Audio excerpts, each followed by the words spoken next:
This is all the odd things. First off, at those old apartments, I did all the same nice things as I did for my parents and where I live now.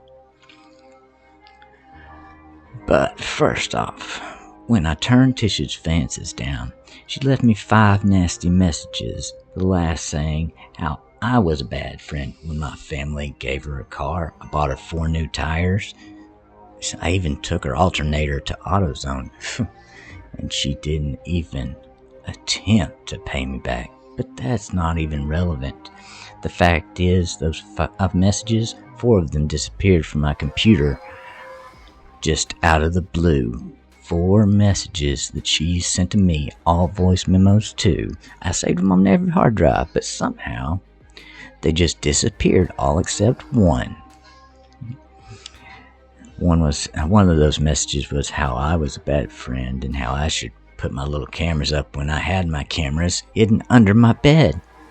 So I did that anyways, and what I came to find out is there was no normal activity, not even the slightest. But they erased my cameras facing the parking lot once. But I did happen to catch one altercation between me and the drunk boyfriend, the master electrician, David Sean Jones, and Judy walking towards the trash can twice in the 2 months I had them up. Alright.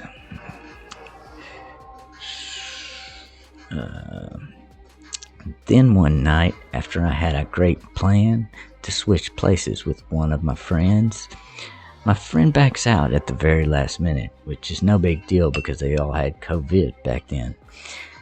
And once I drove up to my apartment parking spot, guess who was there, standing right at the parking hump?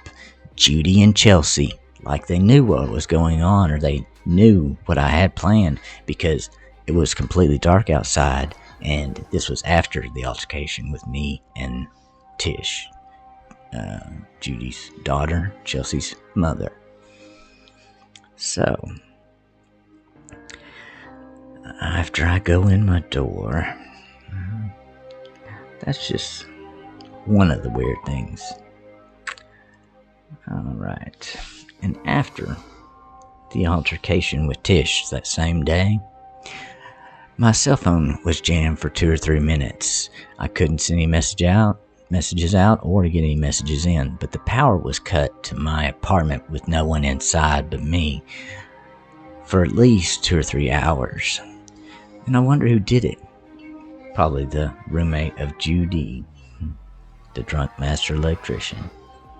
Then there was all the problems I had with Optimum, which I don't have here, but back then I wandered out and checked the box and someone cut the lock, so I notified Optimum because I noticed my speeds were like cut in a third on many different occasions.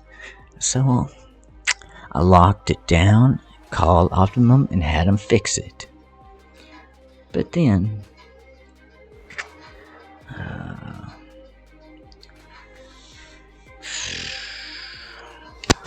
this is one part that you gotta remember.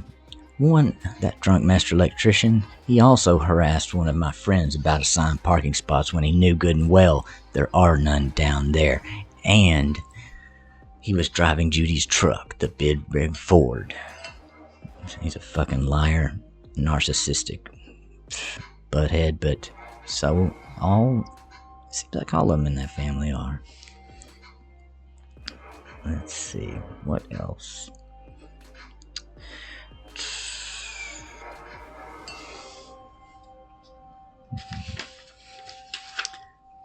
Then, after...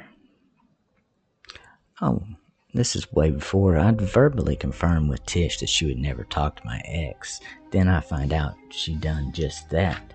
Her and her mother, because of the messages my ex sent me, were specific to some incidences where Judy had called the police just because I slammed my door or I banged on the wall. I could have been dying on the other side. That didn't even care at all. And just like, Judy's boyfriend, David Sean Jones, who I picked up in Kansas City, Missouri, after he had a DWI out of niceness. Not because I wanted to, not because I didn't even care about the money. I didn't care about nothing. It was a favor for her. And this, all of that crap I went through is how I got repaid. The animosity, the BS, that family.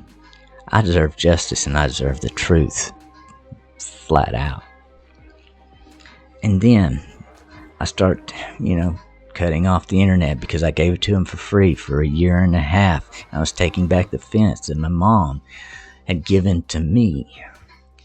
Because at that point it was still our property and I got permission to put up the fence. So I felt like I could take down the fence because no other tenant was even supposed to have an animal, but she had one anyway, and I put up the fence and she didn't even pay me. She didn't even pay me for the fence either, but my parents were too lazy to do anything about it, so that's how I got one criminal mischarge. That's how nice, how these narcissistic people treat people that do nice things for them. So for the rest of their lives, I hope they suffer, because they did nothing for me. And during that year, I called the police 4 different times. The only 4 times I've ever called in my life. I even called once, not emergency, to see if I could get Judy just to keep her back door shut to eliminate possibilities. And they said I couldn't even ask her to do that when my family owned the property. That's bullshit, and you know it. So if the police couldn't do anything, because all of it was done behind closed doors, and it was likely installed when we were on vacation, that year, whatever they used to harass me at night.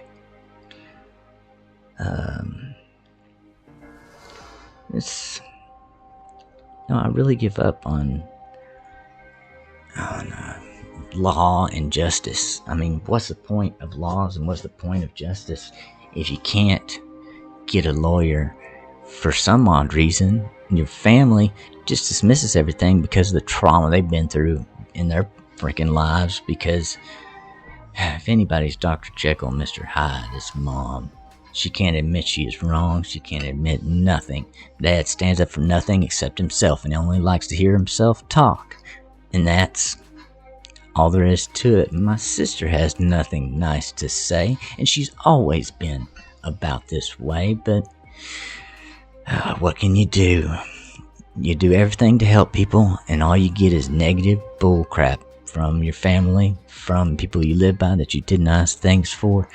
This is why I will never get over it. I'll never get past it till I get truth, till I get justice, till somebody finds out the truth. Because the truth shouldn't be this hard to get.